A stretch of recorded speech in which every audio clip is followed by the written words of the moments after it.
Vamos a Romanos capítulo 3. Hoy día vamos a hablar del Evangelio.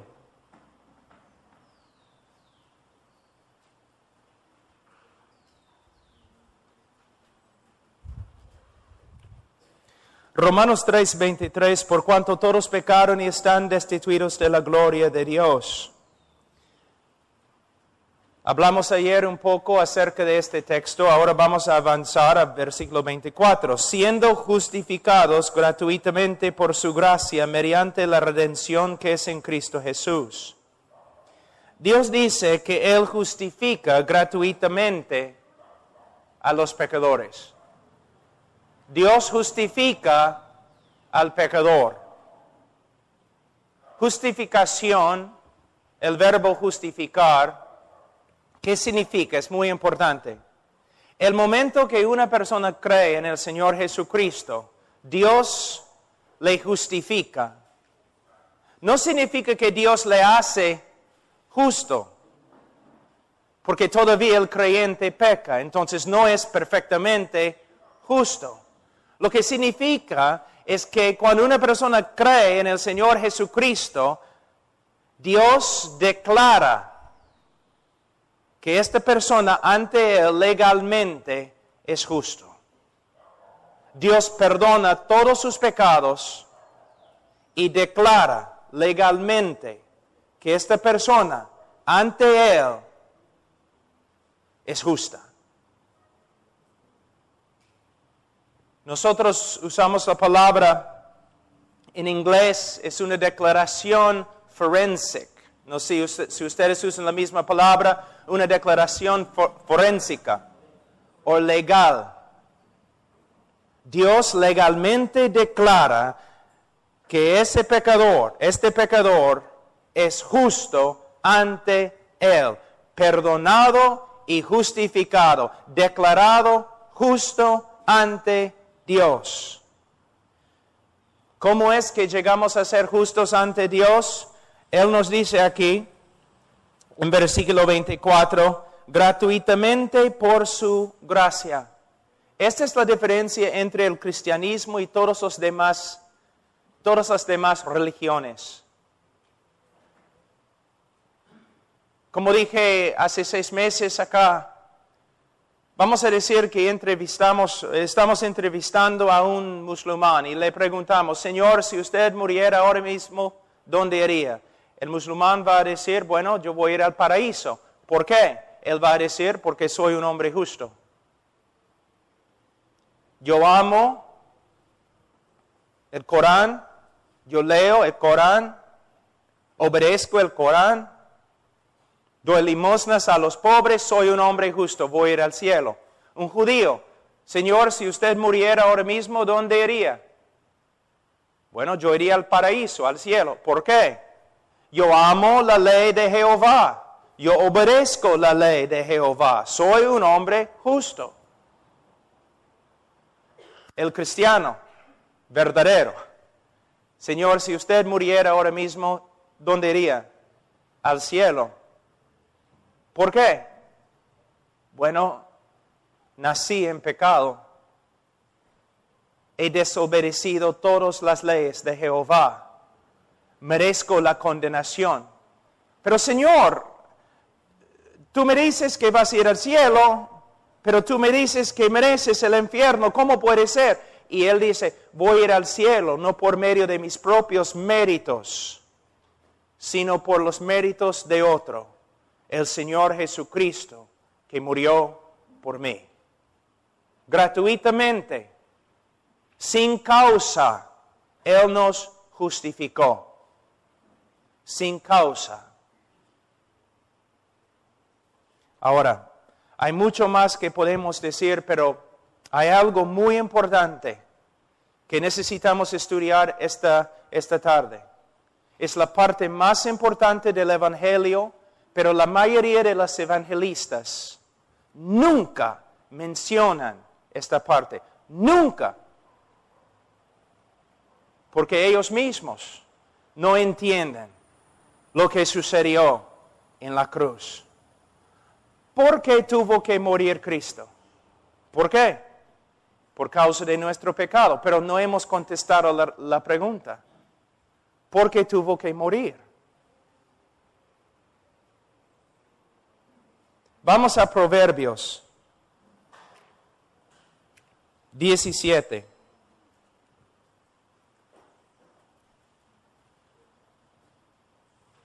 Versículo 15. Es el problema más grande en la Biblia y la razón por la cual Cristo murió. Proverbios 17, 15. El que justifica al impío y el que condena al justo, ambos son igualmente abominación a Jehová. Primera verdad, el que justifica al impío es una abominación a Jehová. El que justifica al pecador es una abominación ante Jehová. La palabra abominación es quizás la palabra más fuerte en toda la Biblia. Cualquier persona que justifica al pecador, cualquier juez que justifica al criminal, es una abominación ante Jehová. Esta es la razón por la cual Cristo murió. El que justifica al pecador es una abominación. Pero ¿qué dice Romanos 3? Versículo 23. Por cuanto todos pecaron y están destituidos de la gloria de Dios, siendo justificados gratuitamente. ¿Ustedes pueden ver el problema? Es interesante que lo que les voy a decir es la parte más importante del Evangelio y casi nunca se predica. El problema más grande en toda la Biblia, la razón por la cual tenemos un evangelio, la razón por la cual Cristo murió. Si Dios es justo, Él no puede perdonar al pecador. Si Dios es justo, Él no puede justificar al impío. Si Dios es justo, no puede. Esta es la razón por la cual necesitamos estudiar los atributos de Dios. Si Dios es justo, Él no puede justificar al impío. Y la pregunta es, ¿cómo puede Dios justificar al impío sin ser una abominación? Porque cualquier hombre o juez que justifica al impío es una abominación ante Jehová. Entonces, ¿cómo puede Jehová justificar al impío? Es el problema más grande en toda la Escritura. Les voy a dar un ejemplo. Vamos a decir que un asesino ahora mismo está en tu casa. Y después de la conferencia tú regresas a la casa y el asesino está allí. Ha matado a toda tu familia en sangre fría. Y está allí con la sangre en las manos. Tú le capturas y le llevas a la policía. La policía busca toda la evidencia, tienes razón, definitivamente es el asesino. Después de algunas semanas o meses, el criminal se presenta ante el juez. Y el juez dice, yo soy un juez lleno de amor y compasión y misericordia. Te perdono. Estás libre. ¿Cómo vas a responder tú?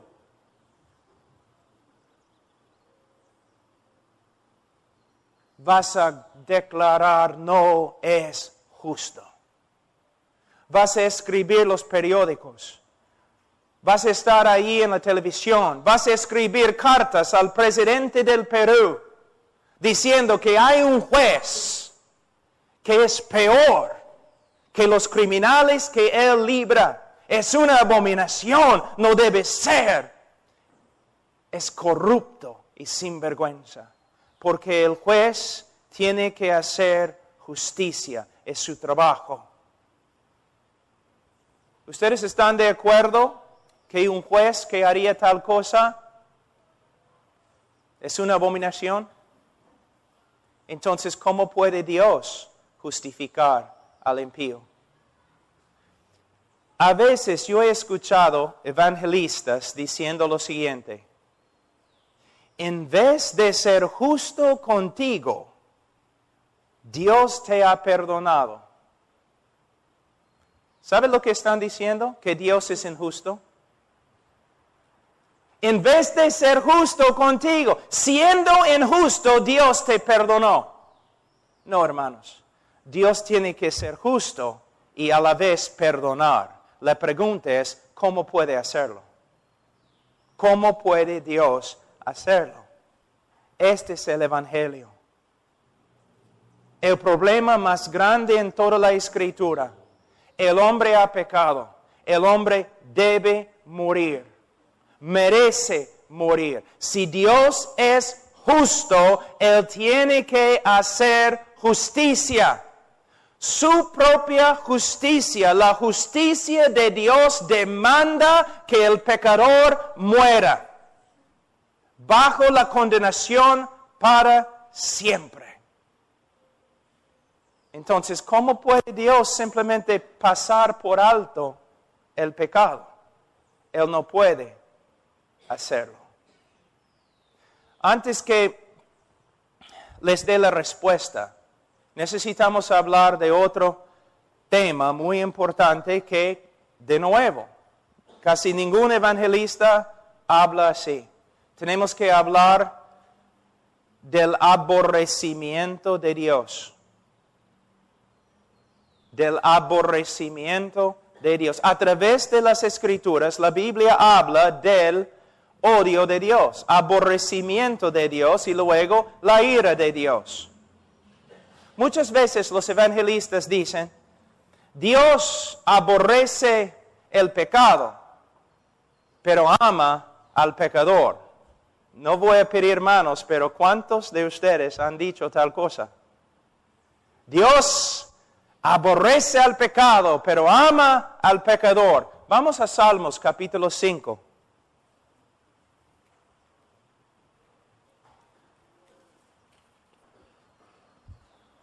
Salmos capítulo 5, versículo 5.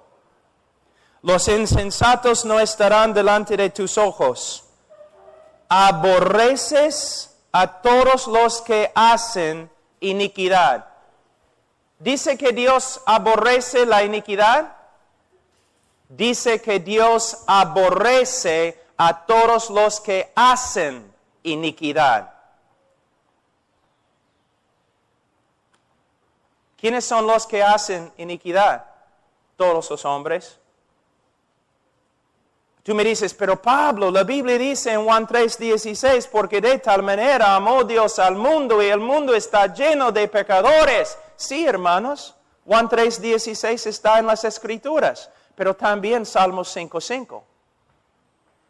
No puedes escoger un versículo y rechazar otro versículo.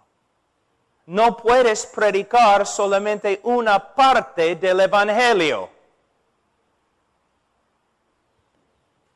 Mañana tráeme un folleto evangelístico que habla del aborrecimiento de Dios contra el pecador. Muéstrame tus libros donde has estudiado evangelismo. ¿Hay uno de ellos que habla del aborrecimiento de Dios y ira de Dios contra el pecador?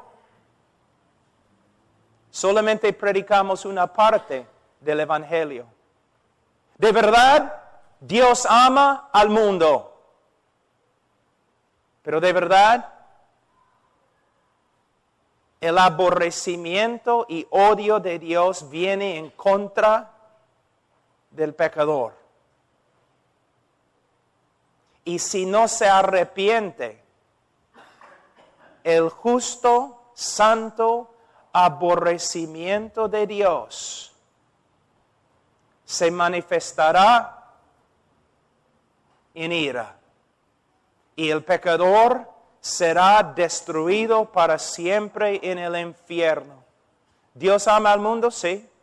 ¿Debemos predicar el amor de Dios para el mundo? Sí, pero también debemos advertir a los hombres que todos los hombres nacen pecadores, todos los hombres nacen condenados y todos los hombres están bajo la ira de Dios y de una forma justa y santa el aborrecimiento de Dios es contra los pecadores. Algunas personas me han dicho, pero Pablo, Dios es amor, por eso Dios no puede odiar. Yo digo, no, Dios es amor, por eso tiene que odiar. ¿Qué? Una pregunta. ¿Amas a los judíos? Debes amar a los judíos. Entonces tienes que odiar el holocausto en Alemania. ¿Amas a los niños? ¿Sí? Yo sí. Entonces tienes que odiar, aborrecer lo que los médicos hacen para abortar a un niño. Si Dios es santo y justo, Él no puede ser neutral con respecto al pecado. Él tiene que venir en contra del pecado. Él tiene que odiar el pecado.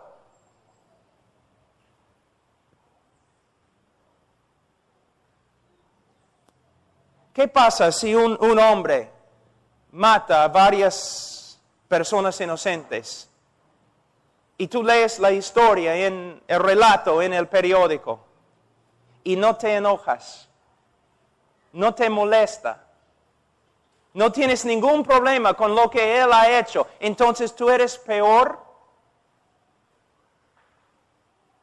tú eres tan malo como él. Pero Dios es santo.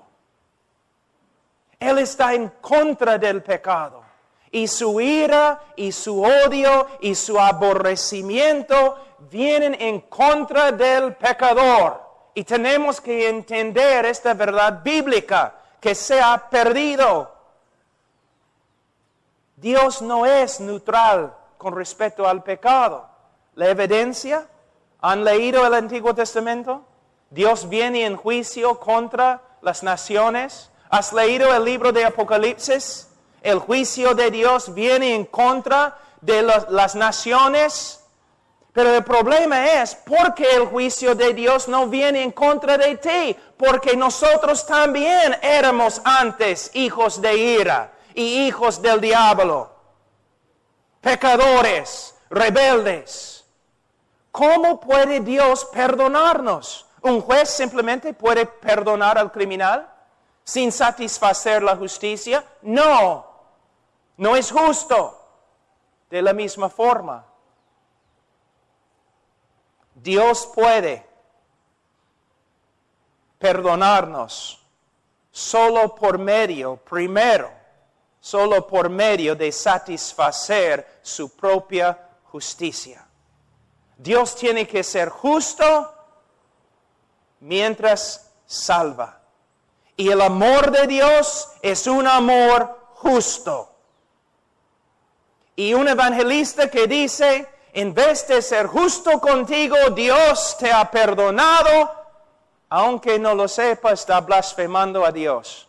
Está diciendo que Dios ha sido injusto en perdonarte.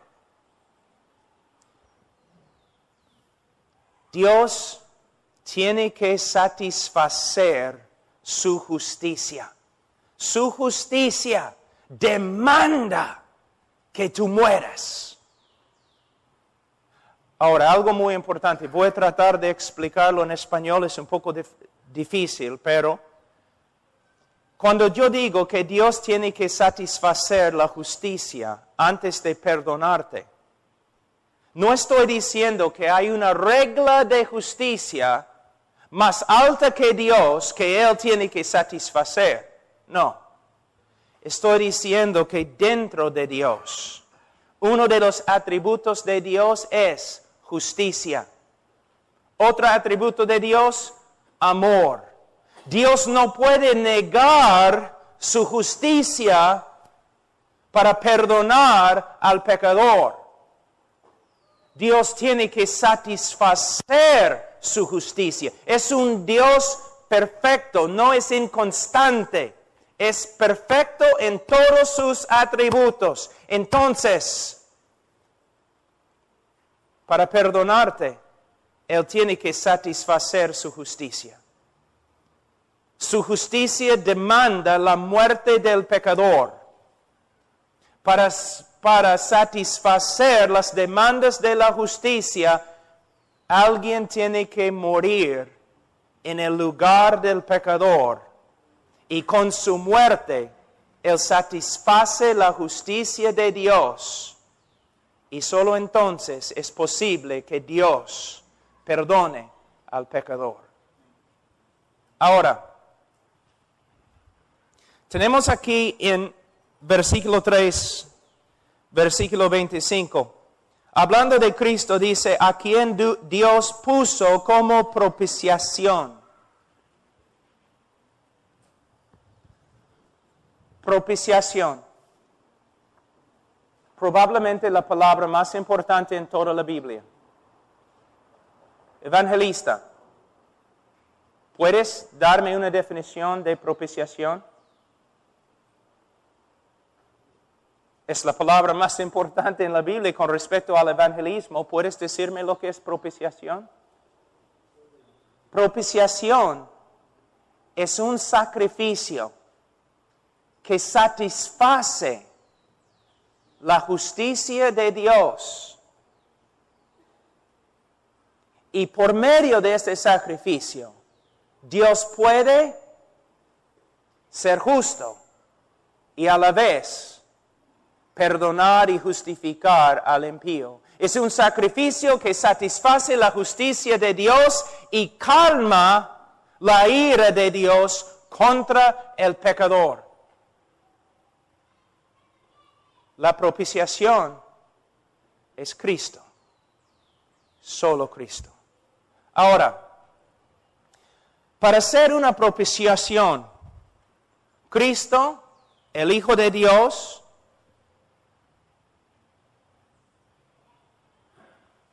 tenía que ser hombre. La sangre de toros y animales no tienen el poder para quitarnos el pecado. El que muere en la cruz tiene que ser hombre. Adán ha pecado, Adán ha caído. Un hijo de Adán tiene que morir, tiene que ser hombre. Número uno. Todos lo saben. Pero ¿sabes? No solamente hombre. Para morir por nuestros pecados también tiene que ser Dios. A veces yo escucho a los evangelistas o los cantantes cantando canciones que dicen, Dios buscó por todo el cielo, por toda la tierra, y no podía encontrar ni un ángel, ni un hombre que podría morir por nuestros pecados. Bueno, es cierto, pero hermanos, si hubiera un hombre perfecto, él todavía no podría morir por nuestros pecados. Si hubiera un ángel perfecto, él no podría morir por nuestros pecados. Porque para morir por nuestros pecados, el sacrificio no solamente tiene que ser hombre, sino también tiene que ser divino. Tiene que ser Dios. ¿Por qué? Algunas razones. Número uno. ¿Qué dice Jonás? La salvación es ¿de quién? De Jehová. Y él no comparte este título o este oficio con nadie. La salvación es de Jehová. No de un hombre perfecto, no más. No de un ángel perfecto. De Jehová. Por esta causa, la doctrina de los testigos de Jehová es una abominación. Porque ellos dicen que Jesús era una criatura. Si Jesús es una criatura, entonces una criatura murió por nosotros. Una criatura ahora lleva el título de Salvador y Dios dice que no comparte este título con nadie. Y adoramos a una criatura como Salvador. Blasfemia. No solamente tiene que ser hombre, tiene que ser divino. Otra razón.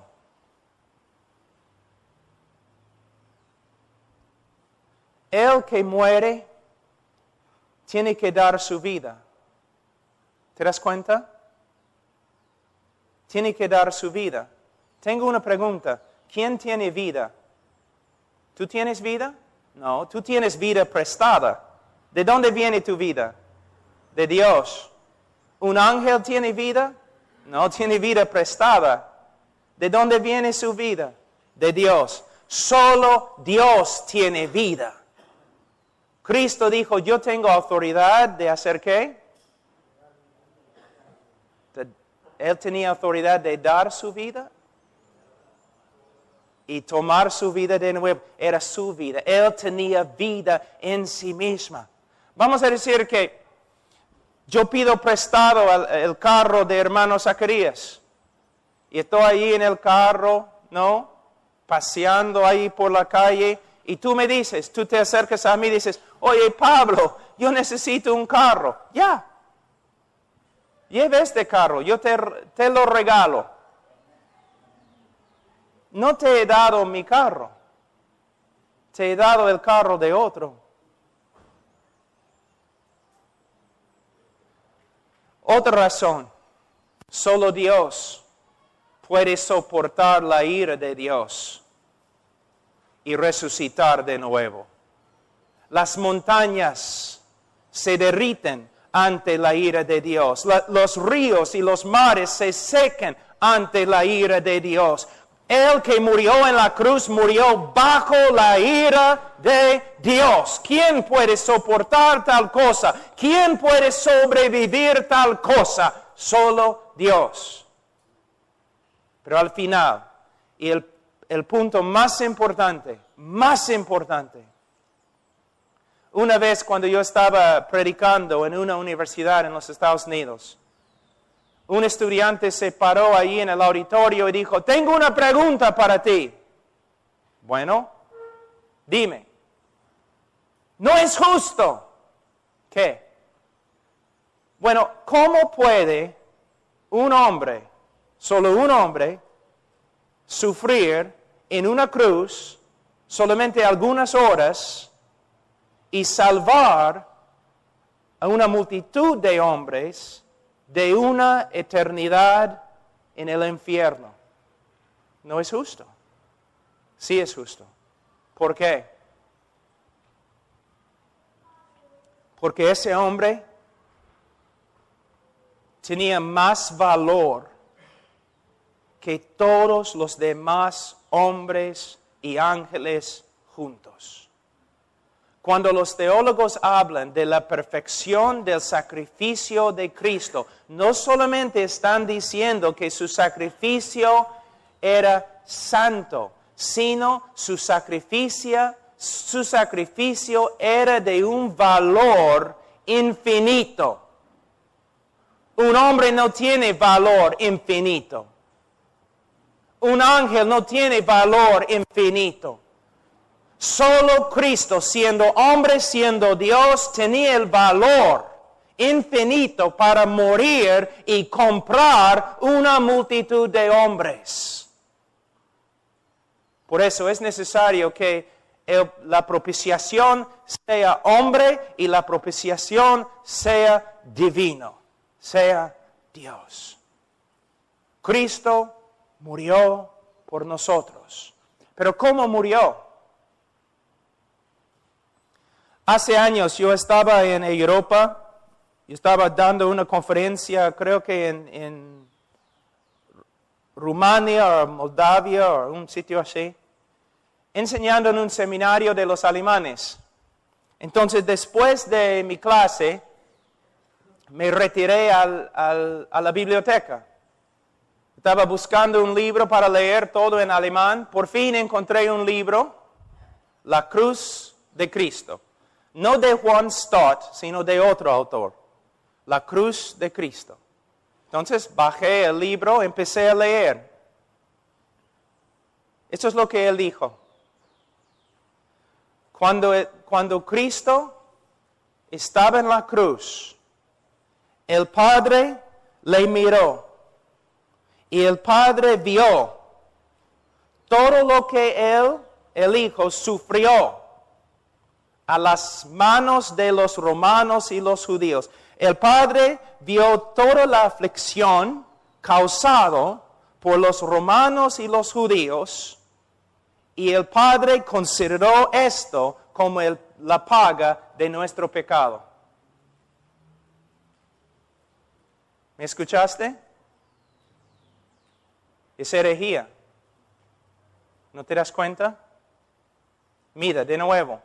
Cuando Cristo estaba en la cruz, el Padre miró a su Hijo y Él vio toda su angustia y toda la aflicción de Cristo causado por los romanos y los judíos, los clavos y la lanza y corona de espina y todo lo demás, y Él consideró este sufrimiento como paga de nuestro pecado. Tú dices, sí, herejía. Herejía.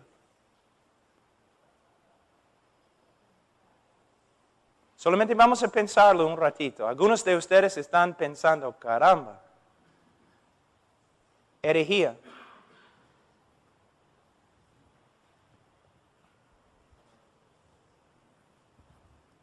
¿Por qué? Isaías 53, versículo 10.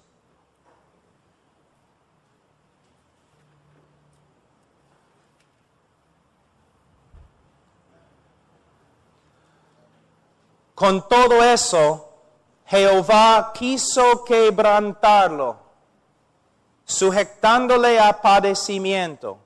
De nuevo, Jehová quiso quebrantarlo.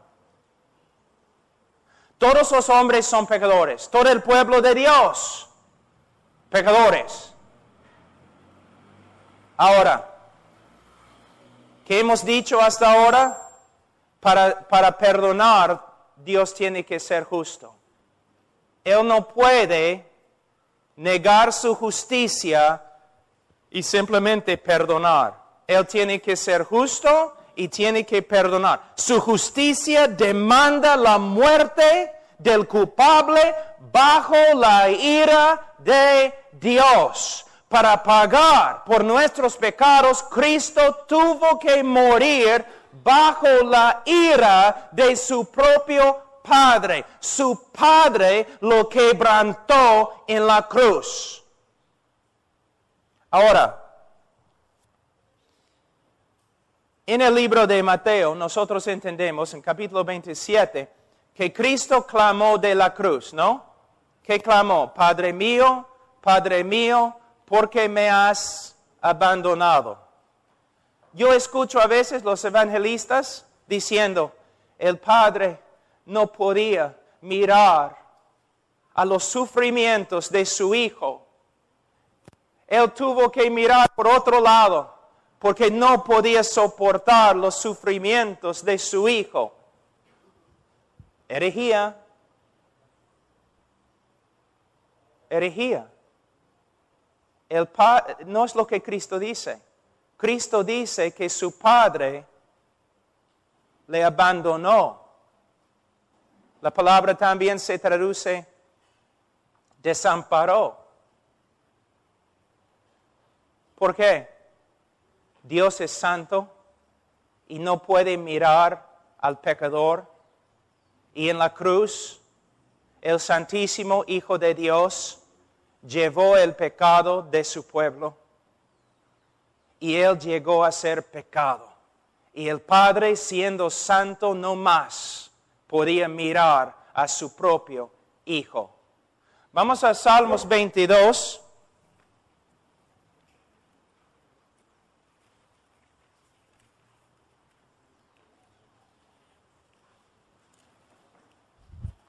Salmos 22.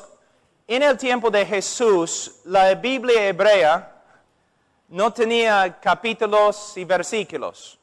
Entonces, cuando un rabino quería enseñar a sus estudiantes de las Escrituras, él citaba el primer versículo del Salmo que él había escogido. Y todos los discípulos sabían, él citó el primer versículo de Salmos 63 o 44. Entonces, cuando Jesús, el gran maestro, el rabino, gritó de la cruz, Padre mío, Dios mío, ¿por qué me has desamparado? Todos los fariseos se asustaron, empezaron a temblar, porque ellos sabían que Jesús estaba diciéndoles, miren, Salmos 22. Si ustedes quieren saber lo que está pasando aquí, miren, Salmos 22. ¿Qué dice? Versículo 1. Dios mío, ¿por qué me has desamparado? ¿Por qué estás tan lejos de mi salvación y de las palabras de mi clamor? Dios mío, clamo de día y no respondes, y de noche y no hay para mí reposo. Podemos ver su angustia. Ahora en versículo 4 vemos su argumento. En ti esperaron nuestros padres, esperaron y tú los libraste. Clamaron a ti y fueron librados. Confiaron en ti y no fueron avergonzados. Padre, en toda la historia del pueblo de Israel, siempre, cuando uno clamaba a ti, tú respondías con salvación. Pero yo, tu hijo, estoy aquí clavado a una cruz y clamo a ti y no respondes. ¿Por qué? La respuesta, versículo 3. Pero tú eres santo, versículo 6. Mas yo soy gusano y no hombre, oprobio de los hombres y despreciado del pueblo. El Santísimo Hijo de Dios llevó nuestro pecado. Y su Padre, siendo santo, lo desamparó. Vamos a los folletitos que usamos en el día de hoy, ¿no?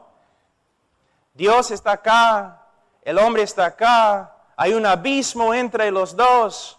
Por causa del pecado hay una separación tremenda. Dios es santo, el hombre pecador.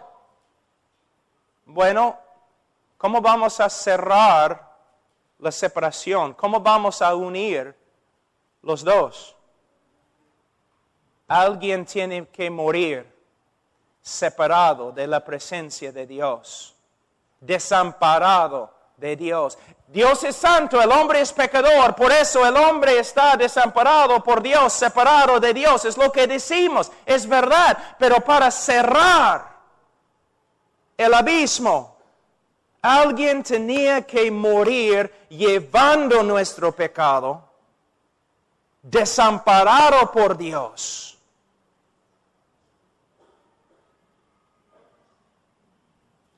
¿Qué dice Hebreos? Cristo sufrió fuera de las puertas de la ciudad. Desamparado por Dios, rechazado por su pueblo. Vamos a Gálatas un ratito. Gálatas capítulo 3, 10. Porque todos los que dependen de las obras de la ley están bajo maldición. Pues escrito está, maldito todo aquel que no permaneciere en todas las cosas escritas en el libro de la ley para hacerlas. Cada hombre ha desobedecido la ley de Dios. Cada hombre inconverso. Y nosotros también antes de nuestra conversión. Todos los hombres están bajo una maldición. ¿Qué significa? Muy difícil definir, explicar lo que significa ser bajo una maldición. porque es una cosa tan horrenda, tan terrible, que casi no hay palabras en inglés, ni hebreo, ni griego, ni en español para describir lo que significa. Pero voy a darte una ilustración.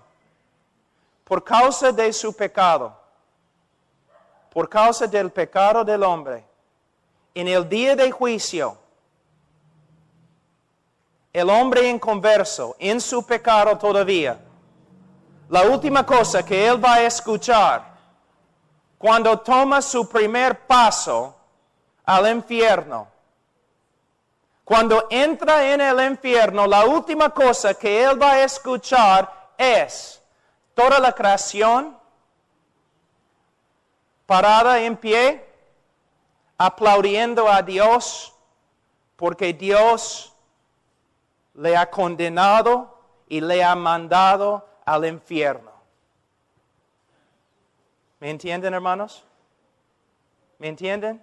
¿Mi español ya se entiende? Así el hombre es tan horrible. Es lo que significa estar bajo una maldición de Dios. Que todo el cielo, cuando el pecador se lanza al infierno, toda la creación aplaude a Dios por causa de su justicia. Es lo que significa estar bajo una maldición. No hay nada peor. Ahora, versículo 13.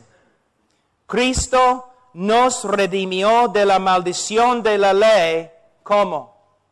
Hecho por nosotros maldición. No entiendes este versículo, yo tampoco, porque si nosotros entendiéramos este versículo, estaríamos llorando en ese momento.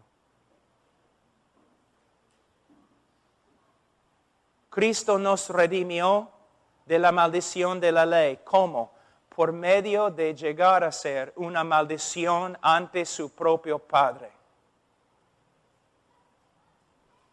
Todo el pecado que te debe condenar bajo la ira de Dios para toda la eternidad, Cristo llevó en la cruz. Y su Padre lo miró y lo desamparó. Él tenía que morir, pero él tenía que morir fuera de la presencia favorable de Dios, cortado de Dios, abandonado, desamparado, a solas con nuestro pecado en nuestro lugar. Pero ¿qué más? En los evangelios entendemos que Cristo antes de la cruz estaba en un huerto, Getsemaní. Y allí en el huerto lloró: Padre, esta copa que pase. 3 veces, con tanta angustia que estaba sudando gotas de sangre. Una pregunta: ¿qué es la copa? De nuevo, a veces escucho a los predicadores y los evangelistas diciendo: bueno, la copa era la cruz, ¿no? Los clavos y el látigo y la corona y la persecución de los hombres. No.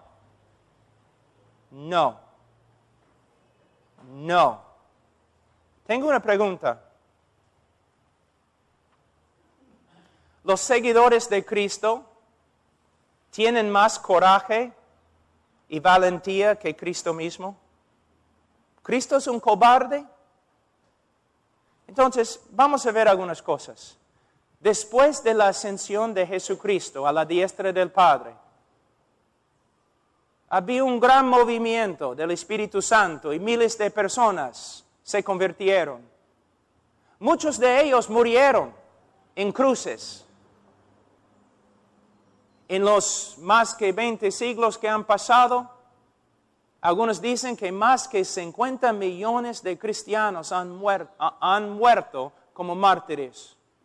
A través de la historia, los libros, relatos que tenemos acerca de ellos, muchos de ellos iban a la cruz cantando himnos con gozo.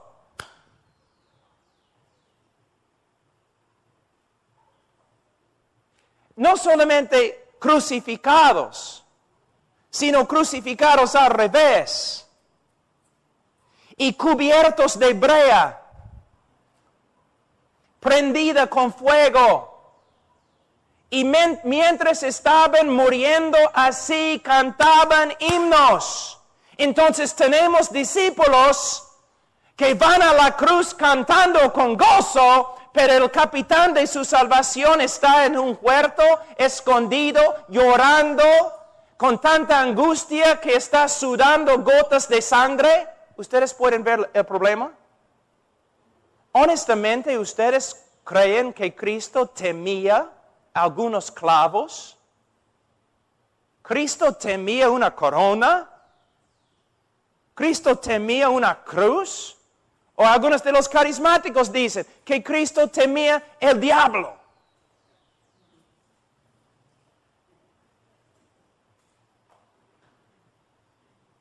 Yo te digo lo que causó la angustia, la copa. A través del Antiguo Testamento, especialmente en el libro de Salmos y Jeremías. Sí, voy a resumir un montón de textos en una pequeña frase. Dios básicamente dice así: por causa de la rebeldía de las naciones y la iniquidad de los pueblos, yo voy a darles la copa de mi ira, y van a beberla a la fuerza, y van a morir. ¿Qué estaba dentro de la copa? La ira de Dios, la furia de Dios contra ti. Alguien tenía que morir bajo la ira y la furia de Dios para apaciguar su ira contra nosotros. Es lo que sucedió a Cristo. De nuevo, en Isaías 53.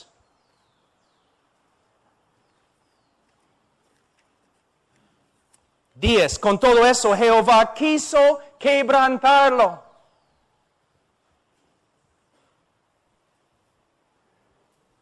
Dios quebrantó, aplastó, hizo sufrir hasta la muerte a su propio Hijo. Por causa de nuestro pecado, nosotros debemos morir bajo la ira de Dios en el infierno para siempre. Para perdonar a los culpables y todavía ser justo, el Hijo de Dios tuvo que morir en nuestro lugar bajo el castigo nuestro, separación de Dios y la ira de Dios.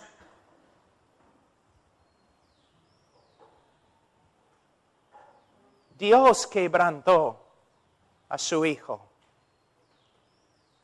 Dios. Para darte una ilustración del Antiguo Testamento, Dios dice a Dios dice a Abraham, Abraham, toma tu propio hijo, Isaac, y llévalo a la montaña. Ofrécelo allí como un sacrificio. Tu único hijo, Abraham, sacrifícalo. Abraham obedece. Su hijo está allí en el altar. Abraham con el cuchillo, así. Y su voluntad, cuando su voluntad se rinde a la voluntad de Dios, Dios lo para. Y tú dices, no, qué lindo fin de la historia. No es el fin de la historia, es la intermisión. Es la parte entre dos películas. Intermedio. No es el fin, es el intermedio. Años y años y años después, cuando el tiempo fue cumplido, Dios mismo puso su propio Hijo en un altar y tomó el cuchillo y mató a su propio Hijo. Alguien tenía que morir bajo la ira de Dios, separado de la presencia favorable de Dios. Ahora, hermanos, algunos de ustedes han escuchado cosas que nunca habían escuchado. Pero todos nosotros decimos, ay, predicamos el Evangelio. No predicamos el Evangelio.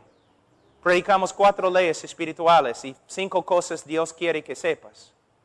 Y pasamos a la gente por algunas etapas y si ellos dicen sí en cada etapa, al final como el Papa, nosotros los pronunciamos salvos. ¿Me entienden, hermanos? El Evangelio. Nosotros, pero tú sabes que Cristo murió por ti, pero ni el evangelista sabe lo que significa. Por eso no tiene pasión. Mira lo que ha sucedido. Mira lo que Dios ha hecho por nosotros.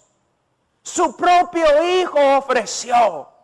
Él desamparó a su propio Hijo. Él quebrantó a su propio Hijo. Y su Hijo murió. Y al tercer día su Hijo resucitó. Su resurrección es muy importante, solamente un texto, Romanos capítulo 4, versículo 25, el cual fue entregado por nuestras transgresiones y resucitado para nuestra justificación. La preposición acá sería mejor traducida, el cual fue entregado por nuestras transgresiones y resucitado por causa de nuestra justificación. Y lo que significa es lo siguiente: cuando Dios resucitó a su propio Hijo de la muerte, Él estaba dando una señal pública que su sacrificio fue suficiente para pagar por todos los pecados de su pueblo. Y ahora podemos ser justificados porque Cristo y su obra son perfectas. Es la declaración de Dios que sí, su muerte, su sufrimiento fue suficiente. Y Cristo resucitó y ascendió a la diestra de su Padre. Él es Rey de reyes, Señor de señores y el único Salvador. Y ahora, la invitación no es, ahora, si quieres una vida mejor, ¿no te gustaría repetir esta oración y pedir a Cristo que entre en tu corazón? ¿Pueden ver cuán horrible está la invitación? No, la invitación bíblica es para la gloria de su Hijo, para el beneplácito de su Hijo, para el gozo, el honor de su Hijo. Dios demanda que todos los hombres se arrepientan y crean en el Evangelio. No importa lo que te cueste. Nosotros, yo creo que los predicadores en el día de hoy de verdad creen que Cristo y su muerte no tienen mucho valor. Porque ellos dicen, mira, Cristo murió por ti. Si vienes a Él, Él va a arreglar tu vida. Debes venir a Él si no arregla tu vida.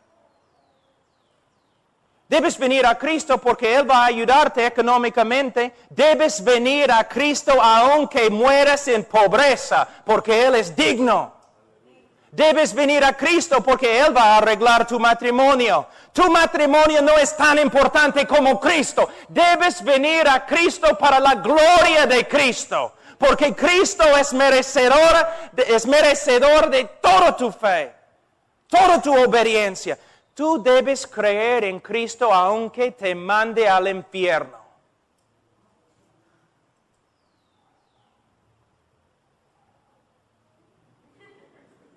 Es verdad. Tú vienes a Cristo porque vas a recibir algo. Sí, Cristo puede arreglar tu vida. Arregló la mía. Todavía está arreglando la mía. Pero hermanos, ¿qué es eso?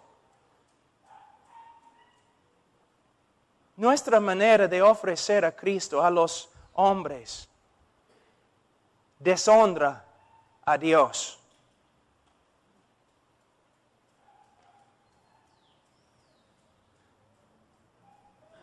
La invitación, solamente para darles un ejemplo, una invitación es así. Ahora he predicado el Evangelio de Dios y Dios te manda que te arrepientes y que crees en el Evangelio. Los que se arrepienten y creen en el Evangelio serán salvos. Los que no se arrepienten y no creen serán condenados. Debes venir a Cristo. Debes clamar a Cristo. Cristo, sálvame, pero con un corazón arrepentido. Tengo una pregunta para ti. En este momento, pecador, ¿tú puedes ver tu pecado? Antes de entrar en esta casa de Dios esta noche, tú amaste tu pecado. Ahora aborreces el pecado que antes amaste.